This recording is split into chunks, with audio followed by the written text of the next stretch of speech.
Soy el ingeniero Villalba Nelson, director de Obras Públicas.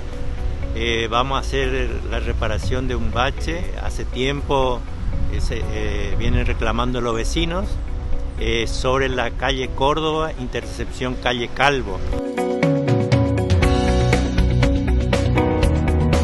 Vamos a colocar sobre el relleno de ripio que hicimos en el pozo, vamos a colocar una malla encima del 6 de milímetros para hacerlo más fuerte al bache, para que los camiones pesados no lo deterioren más.